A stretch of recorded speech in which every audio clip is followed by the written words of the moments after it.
Okay, Mikelle Deck, founder of Aligned Minds Consulting. We were chatting this morning, Scott and I, getting prepped for the interview, and I said, what does mindfulness actually mean? It's a buzzword. Yeah. It's everywhere. It's what you focus on. Yeah. What does it mean? Great question. Mindfulness is all about being in the present moment, right? So often we're worried about the past, and so often we're worried about the future. But mindfulness is all about being present in the moment, right? Because how often do we have a million things going on? And how often do we have so many things on our plate? It's so hard to find the time to just be present with ourselves. So mindfulness is all about just being in the present moment. And then you have these tools to help you do that, right? Meditation, EFT tapping, yoga. So mindfulness is just all about trying to remain in the present moment and not worry about what's next, which is very hard for us to do as humans, as Americans, as parents, right? He's looking. That's why he wanted me, because he knows this is something that I struggle with all the time. Like, he will look at me and he'll be like, "What are you thinking about?" And I'm like, "What if?" And he goes, "But what if it doesn't happen? What if?" I'm constantly consumed with worrying about things in the future. Yeah. I don't so much worry about things that have already happened because I know I can't control that. But I have this feeling that I can control what happens in the future, and it overtakes me at times. Yeah, So that happens more than you think. So that's what being mindful is, just trying to stay focused in the present moment, which is very hard for us. Years ago, I don't know if it's his quote or he stole it, but Dr. Kevin Elko said, just be where your feet are. Yes, be grounded. Yeah, and with this world of digital distractions that we live in, it's hard. It's harder than ever.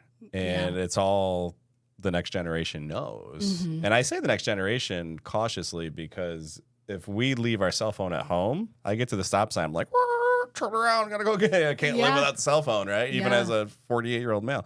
So it's not just the kids, it's all of us. Yeah, absolutely. So let's talk a little bit about your journey. When did this become so important for you? How did you know this was your path? Yeah, I would say starting in my early 20s, I turned to mindfulness myself just for my own healing journey. I was deep in a meditation practice. Around the same time, I went back to school to be a teacher. And I was working with the Young Scholars program in the Utica City School District, and then COVID hit, right? So as anyone knows, parents, educators, COVID impacted student mental health, immensely, right? So I was in the classroom upon returning back to in-person learning, just trying to reach for anything. I couldn't, in good faith, tell these students, hey, you need to work on your assignments, or where is this homework, when I knew what they were struggling with, right? So I was kind of just reaching for anything and everything.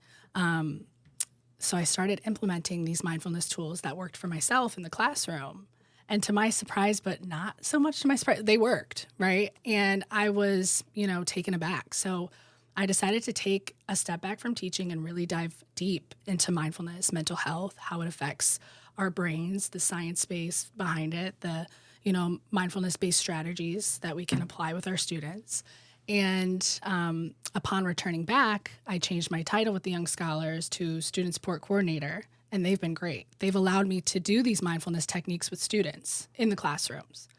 And then in January, I launched Aligned Minds to open it up to anyone and everyone, students ages 6 through 17, students in other school districts.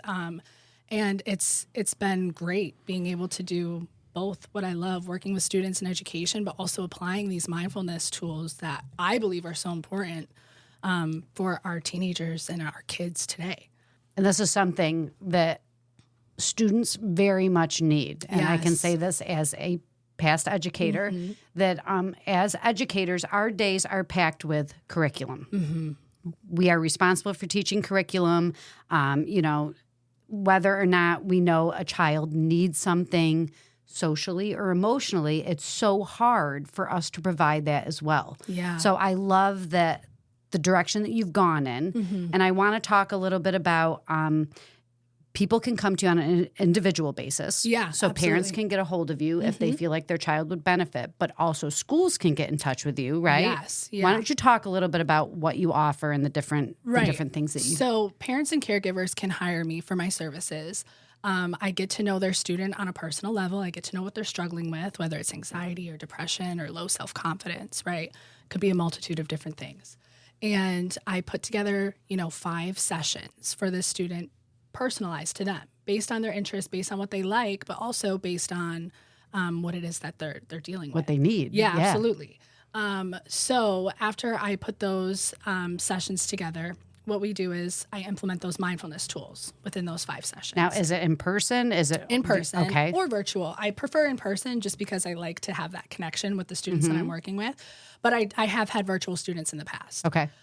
So parents and caregivers can hire me for my services, but I also work with school districts.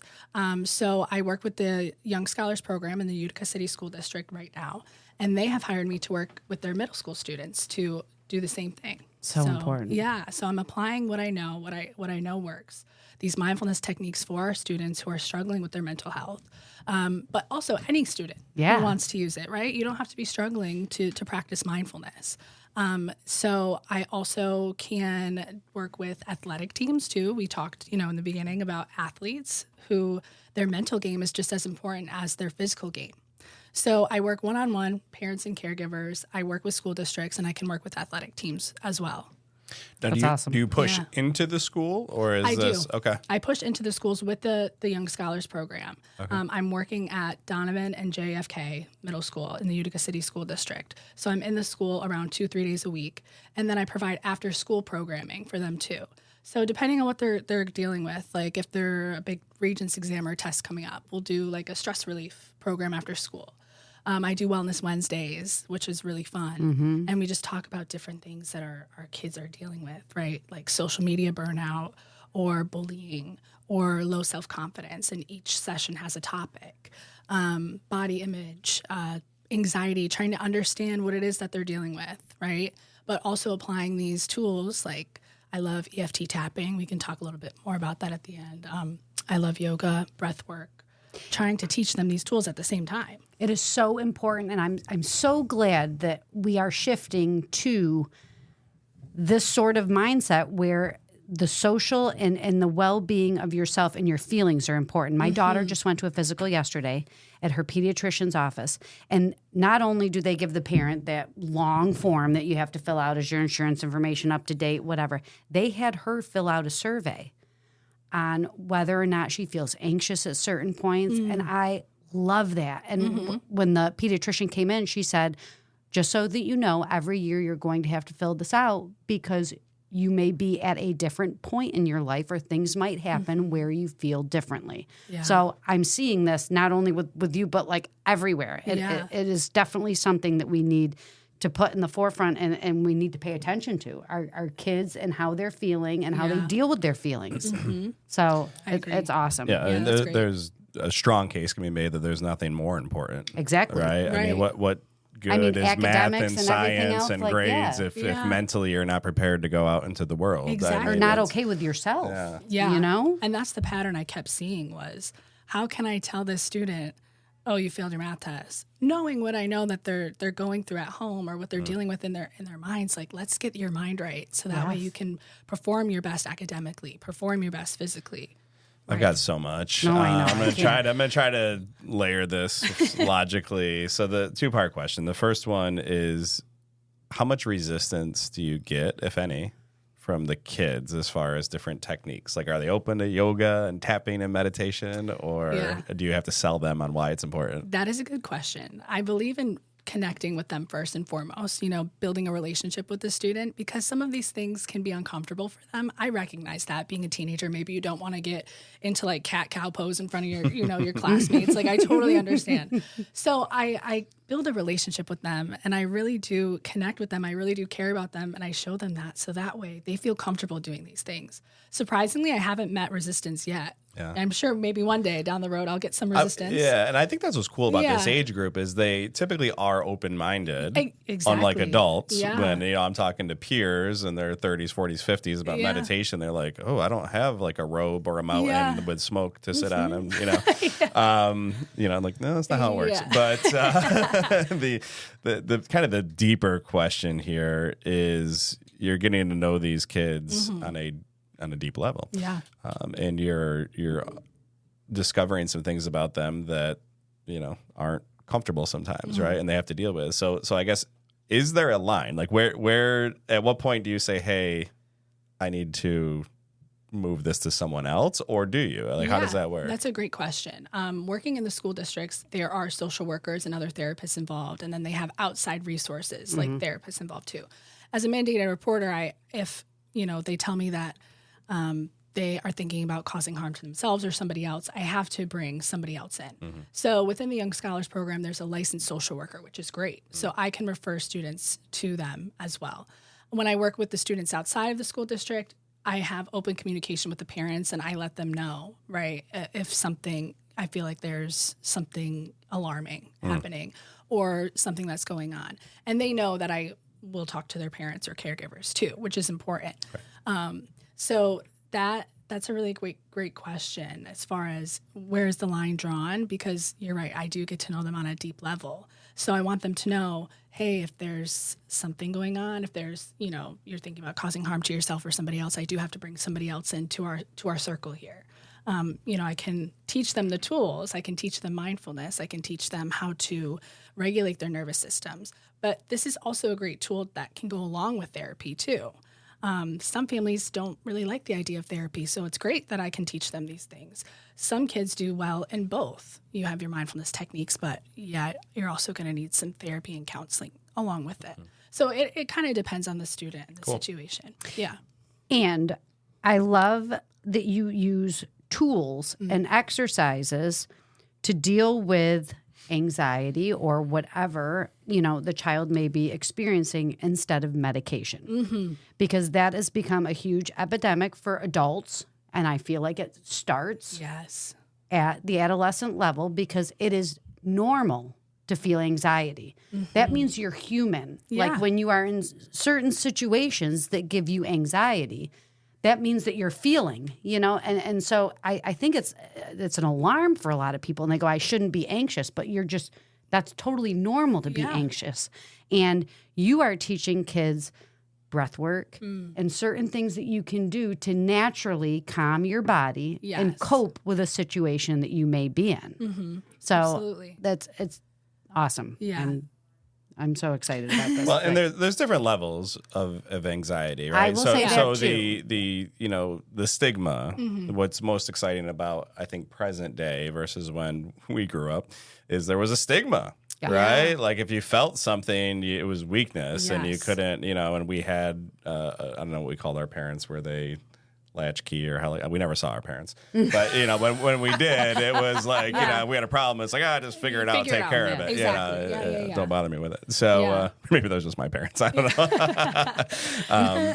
But no, there's healthy anxiety. Yes. And then there's, debilitating anxiety, and then levels in between. So obviously you're able to educate and help kids understand that. Yeah, and that's where the personalization comes in for these sessions, right? There are some students who I would consider that need extra support, and we have to, navigate these sessions that I'm doing with them in a different way. And then there are students who maybe don't have anxiety at all, but they just want to, one day, maybe we'll have some anxiety, or one day we'll maybe, go through a transitional phase, like going off to college, or, something new that is difficult for their nervous system. So just trying to teach them these tools to regulate their nervous systems now is very important, because they can take this with them forever, for a lifetime. Go ahead. All right. It's so important in youth sports. We talked about this a little bit before, like off camera. All of our athletes need to be practicing mindfulness in order to be successful on the field, on the court. How do you bring these tools to them? And what does that look like for a sports team? Like, I think this would be so beneficial for any coach. I agree. I think just learning the sport, right? I was an athlete. I grew up, my fiance's been an athlete. So we've grown up around sports, and we know that the pressure that an athlete can go through can sometimes, again, be debilitating. Yes. So it's important to show up, at the practices. And again, I want to personalize. What is it? Talk to the coach. What is it that your team needs, right? Or do you have any specific, do you have any specific players who could be a standout, but something's holding them back mentally? Because that happens quite a bit. You have an athlete who could be so successful, but it's just their mental game is off.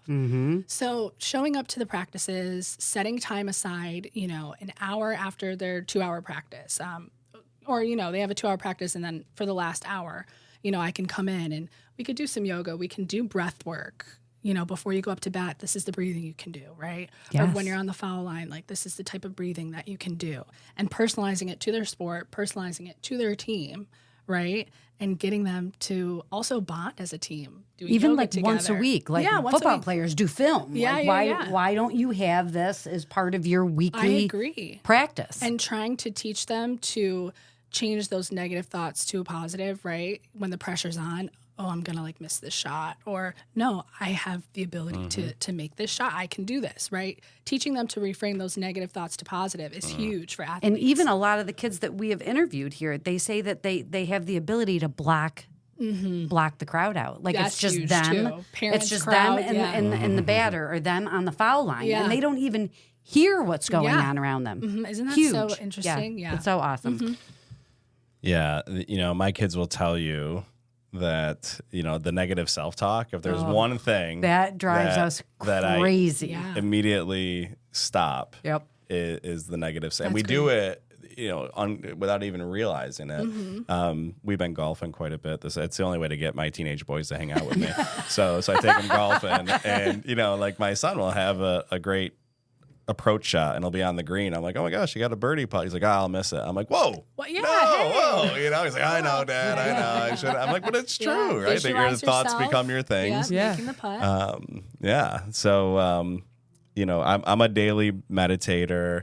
I have, I do positive journaling. I try to be mindful. I need to work on all this stuff.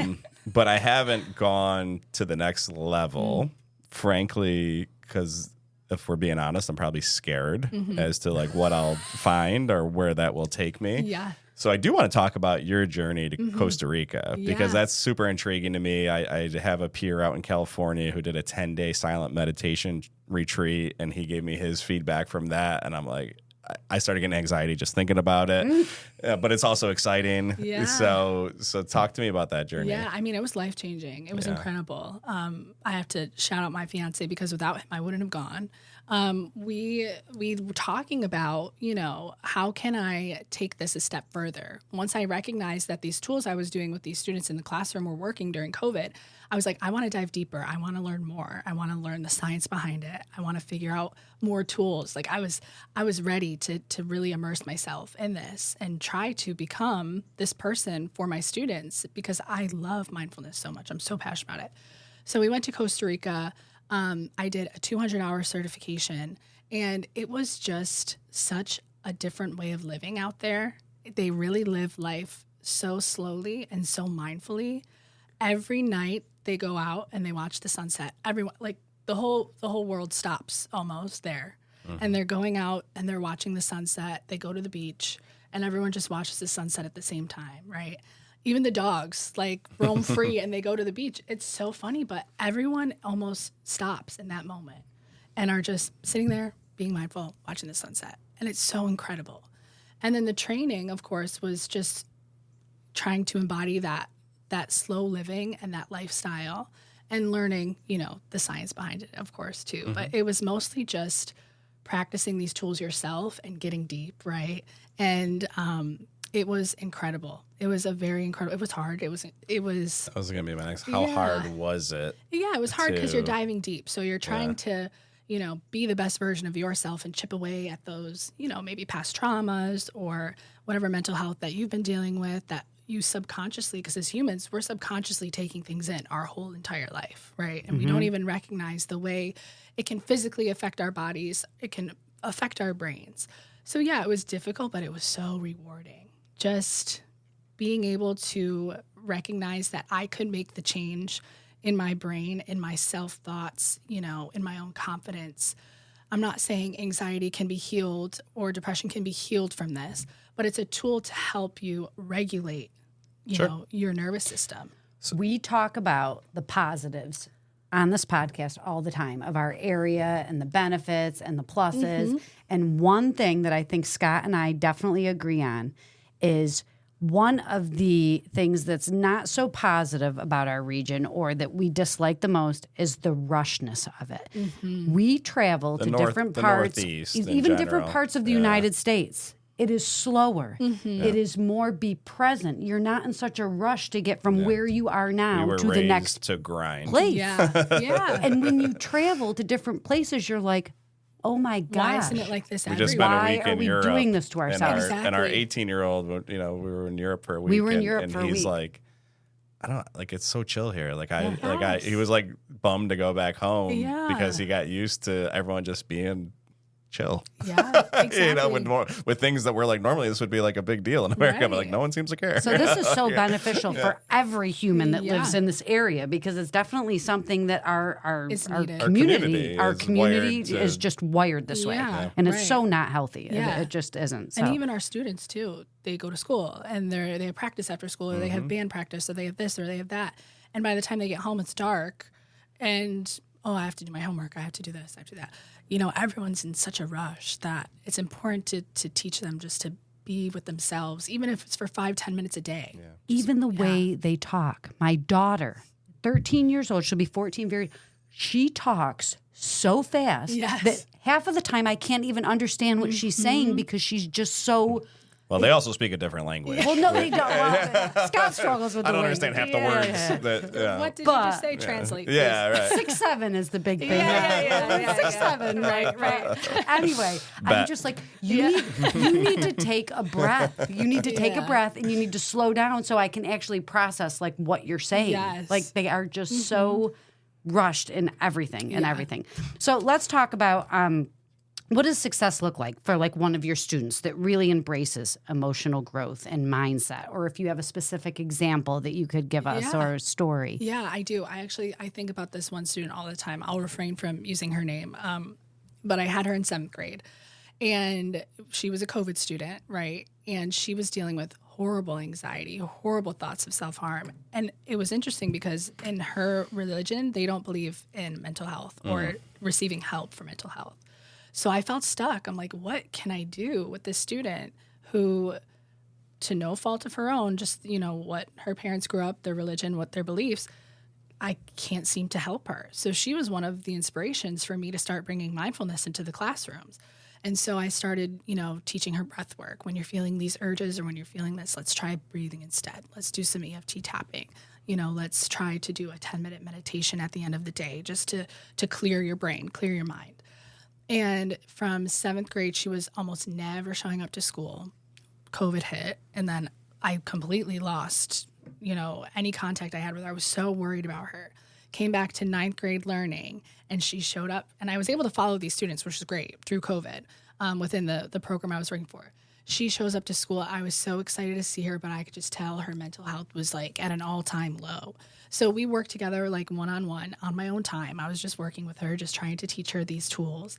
And she recently graduated, and she is going off to college now. And she just, it could bring tears to my eyes just seeing the change from even physically. She just seems lighter, right?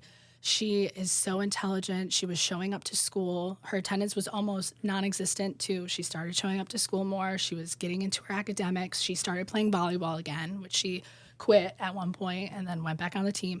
And it was incredible. It was a complete turnaround.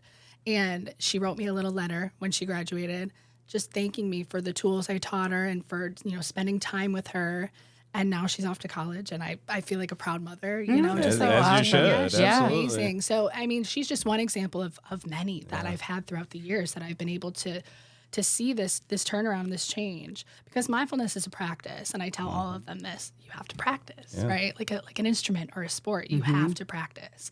And the ones who do, and the ones who really receive it well, it works, and it's incredible. It can be life-changing if you really, put your mind to it, because our minds are so strong. Well, and it just sets the foundation, right? You've helped her set the foundation, right? She had to take what she learned and do it, right? Yeah. So for such a successful adulthood. And, we talk about in this country the issue we have like obesity, right? And so everyone knows that sugary drinks are bad. Everyone knows that candy and processed food is bad. How many people know what cortisol does to your body and your brain? Yeah. And, personally, I started doing some research because I'm under a lot of stress, right? I mean, it's all my own fault, but I put myself through, and I'm like, I wonder what my cortisol levels are, because I started looking at like the side effects, and I'm like, everything I'm dealing with, right? Yeah. Like lack of sleep, overweight, just fatigue. It's like cortisol. So, and we've joked, we're like, people that don't have kids in their 60s and 70s, they look young, right? Because they don't have high levels of cortisol. They're not stressed all the time, right? And so what you're helping these kids with is reducing those cortisol levels, which I don't even know if they realize that, but I mean, it's huge. It's the equivalent of just a healthy diet for your mind and then your body. Absolutely. But it doesn't get talked about. Yeah, you're right. It really doesn't. And like you said, you were a teacher, and it's just so curriculum based. There's no time to teach these things in school. So that's why I want to push into these schools, and no pressure on the teachers. You don't have to learn mindfulness. You don't have to do this. You're way too busy. Yeah. The social workers who have a stack of, students this long that they have to talk to. Let me come into the schools, right, and work with these students, teach them these mindfulness tools. If they work, great. If they don't, then we can, talk to the social worker, the therapist, and go from there. But I think having that buffer in the school systems to, one, take the burnout away from the employees who are also care about these students and wanting to talk to these students, that's huge. But just teaching our students to regulate their nervous systems, lower their cortisol levels, right? Like, it's not taught in health class. Let's teach them these tools that they can take with them, again, into their adulthood. And for children now, even teachers need to realize this. Parents need to realize this. Social media is playing such a huge role in stress and self-awareness and in your brain. It's a land of make-believe. It's literally filters and highlights. It is probably the main reason for, the low confidence, the comparing themselves to the people they're seeing on social media. Like, the screen time overstimulates the nervous system in any way. So, and I know that some parents and some adults they opt out. Like, okay, I'm not going to be on Facebook. I'm going to take a break. But honestly, for kids, it's crucial, because if they are not in that space, they're left out. Kills them so socially. It is so important that they have a way to deal with what they're experiencing, how they're feeling, how others are feeling. So, I mean, this is so important for every parent to hear, and every educator and every superintendent, that we need to support kids way more today than we did 20 years ago. Absolutely. Because it's a totally different atmosphere. Oh, 100%. I was doing research on screen time, and I saw this quote that blew my mind. It said, the same way babies rely on like their mothers or pacifiers or a blankie to self-soothe, our teenagers are relying on their phones. Oh, for sure. To self-soothe. And it's so incredible. I do see, my students, there's a few who don't have phones, and there's a few who do, many who do. And the students who don't have phones, just the difference in like the, their social skills and the lack of mental health. But again, you made a good point. Whenever I talk to my students about this, I'm like, your phone is making you feel bad. Why not do a little detox, right? Delete the apps for a week. Oh, I'm going to miss out. They have this fear of missing out. They have FOMO. They've got bad FOMO when it comes. And I get it. I was a teenager once, on the cusp of Instagram becoming a thing. So I cannot imagine growing up the way our teenagers are growing up, consumed with social media. So it's interesting. We were just at a soccer game, and we were talking to a friend who's a social worker at a school, and our school is now having the cell phone lockers this year. Yeah. Okay, well, I'll circle back around to that. But his school did it last year or 2 years ago. And he said the difference in, I don't want to say punishing, what's it called when you... Discipline, or just a student, circumstances, incidents, incidents in the school drastically without the cell phones, because I'm not surprised. These kids aren't even seeing each other, but they're snapping, texting, whatever, and things that have brewed from the night before then come into the school, and he's like, all that is gone now. And I do want to take a shot at us as parents and our generation, because I struggle with this whole, everyone gets a trophy, everyone wins trophy.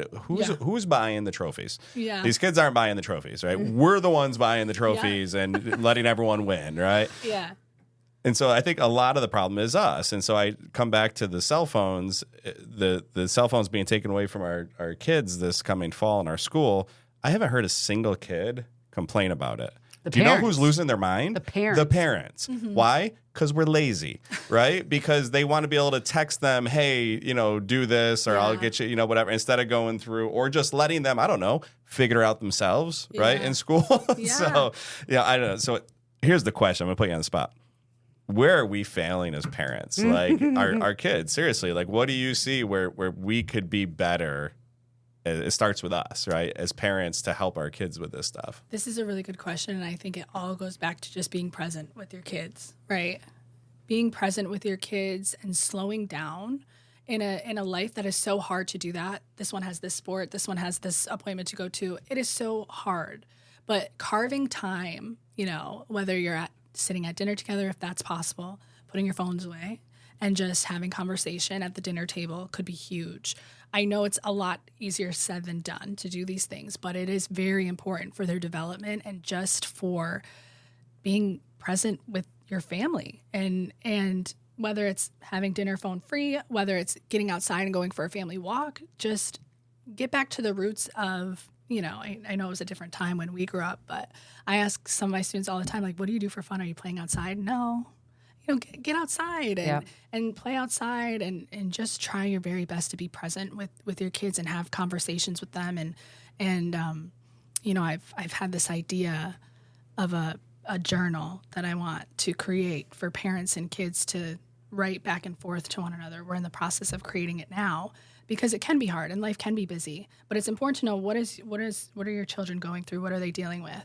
And sometimes it's easier for them to write than it is to speak. Mm-hmm. So having this journal to pass back and forth to mom and dad, right, with these prompts in them that are designed to get deep, to sort of be present and to get comfortable together, and then have little mindfulness challenges, if you will. Like, let's go outside and take a mindful walk together. See, and one thing that my kids have learned, it's so hard for me, like when I focus, like if I have my computer out and I'm typing an email or I'm working on something, don't come talk to me and tell me something because I cannot pay attention to you right now. And you're going to tell me this, and then you're going to get mad at me later in the day when I ask you a question. They're going to be like, I told you this. I'm like, well, I was not in the situation where I could totally be present with you. Yes. That at times I think as parents we need to do that as well, is just say, hold that thought or shut the computer and be present for your child and then go back to what you're working on.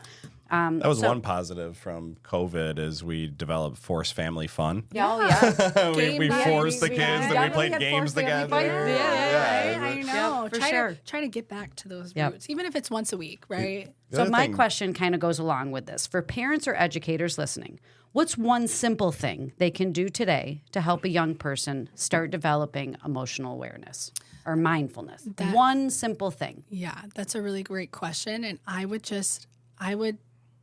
say to them to not be afraid to just feel your emotions, to feel, like you were saying earlier, your anxiety, because these are very important for our emotional awareness, our emotional development. Our kids are so emotionally intelligent. So for parents and educators, don't think that they really can't understand because they're too young. They are a lot more emotionally intelligent than you might think.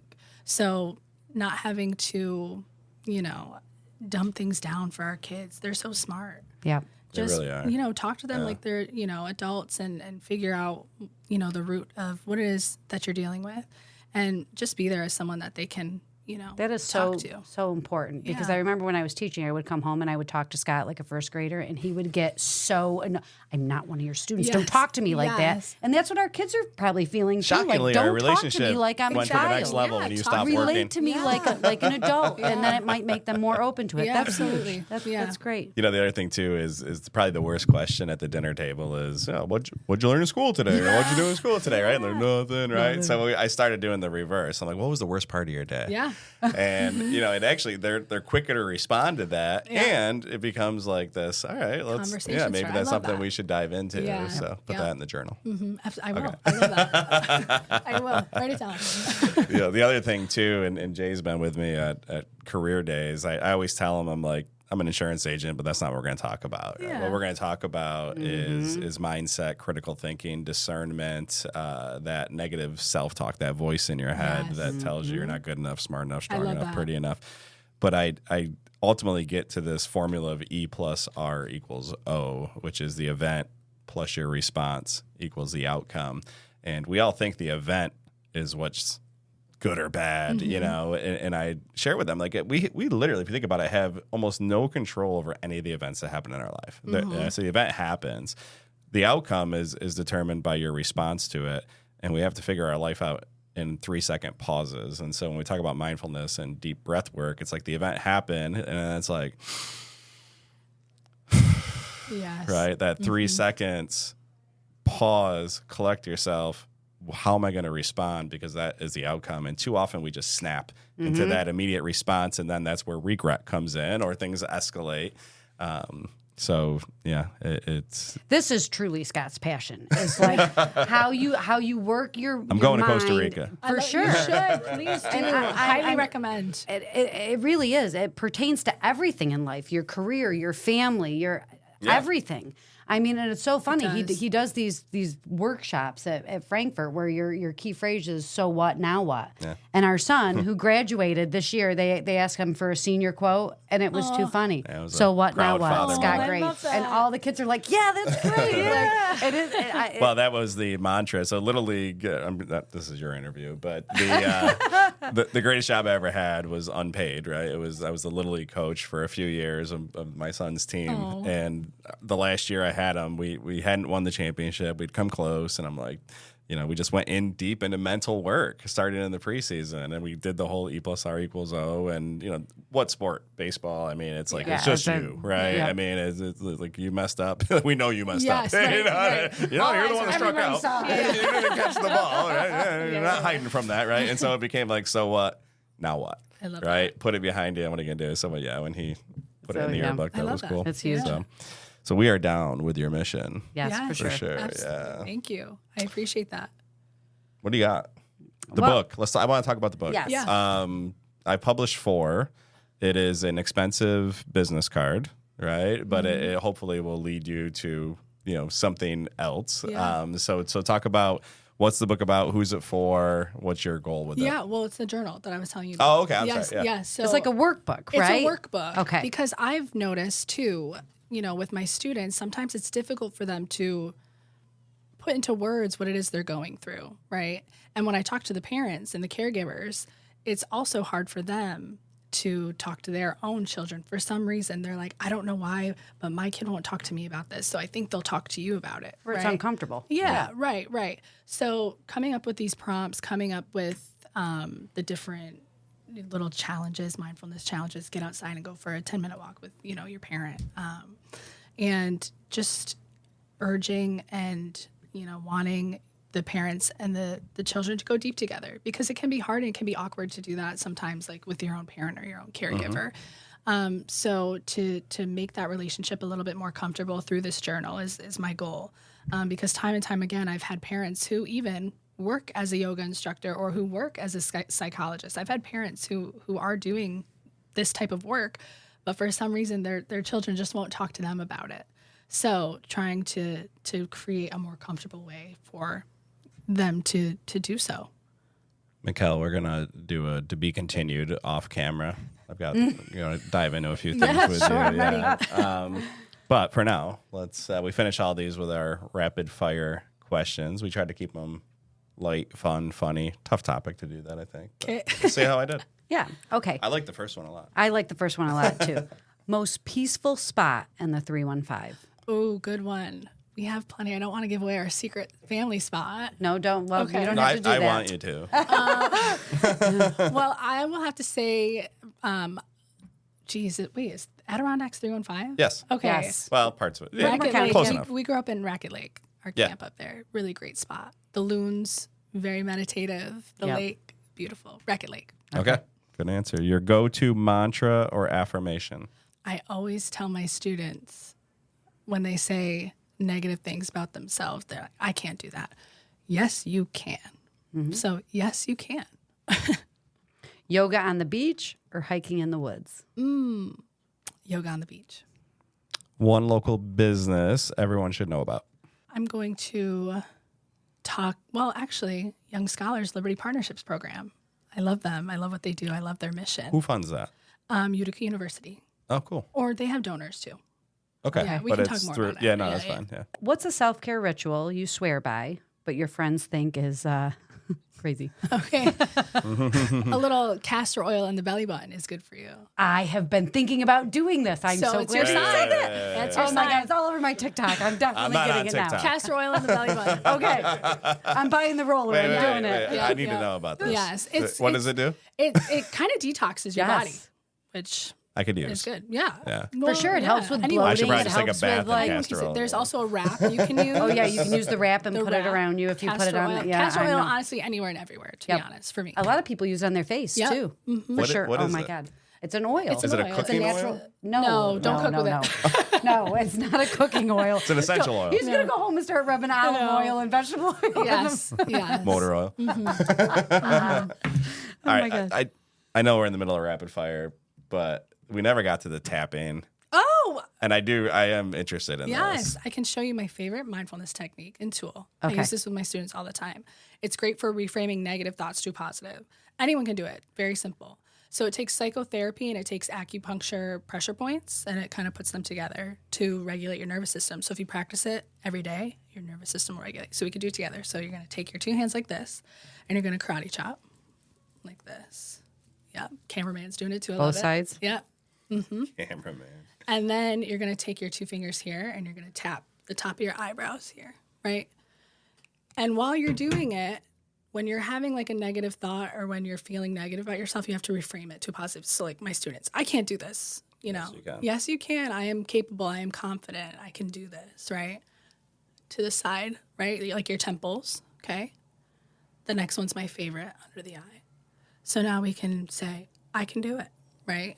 I am capable. I am strong. I am successful. I am smart. I am kind, right? Do some nice deep breaths. Don't forget to breathe. And then under your nose, top of your lip. And then your chin. And then you're going to go like to your collarbone here, right? I'm gonna be doing this in bed before. I go to bed Yes, every please night in the do. bedroom. I'll send you a little chart so you remember the points. Yep. And then you go under the arm, like right under the armpit. My students always giggle at this part, but it's okay. I was thinking. Yep, and then under the arm too. And then you finish top of your head or your crown, top of your head. And the more you do this, right, you can do it in sessions. You can do it with breath work. You can do it with affirmations. Your nervous system starts to feel like, do you feel any calmer now? I do. You just have made me calm, though, you know. Yeah, so the more you practice it, that really does regulate your nervous system. That's a huge tool I use with my students. Love that one. Glad I asked. Yeah. There you go. All right. Now we'll make a weird transition Yeah. into our last rapid fire question. So, which do you find more difficult, getting a book published or raising a 1-year-old? Getting a book published, because our girl is great. She really is. But yeah, she's great. She's very curious. She gets into everything, but we love it. We thrive in it. Well, that's awesome. Yeah.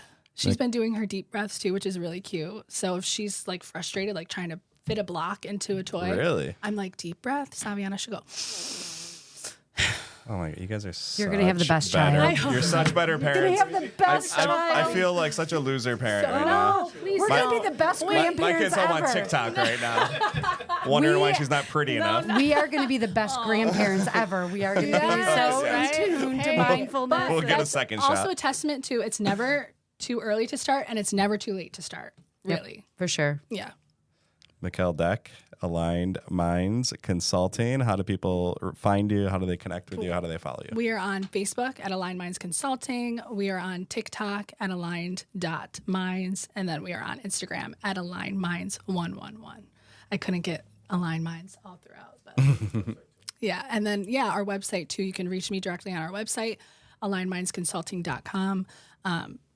Send me a message, send me a consultation, whatever you need to do. I will answer. I'm there. Thank you so much. It's been so much fun. Appreciate Yes, you coming thank in. you. I really appreciate it. Thank you.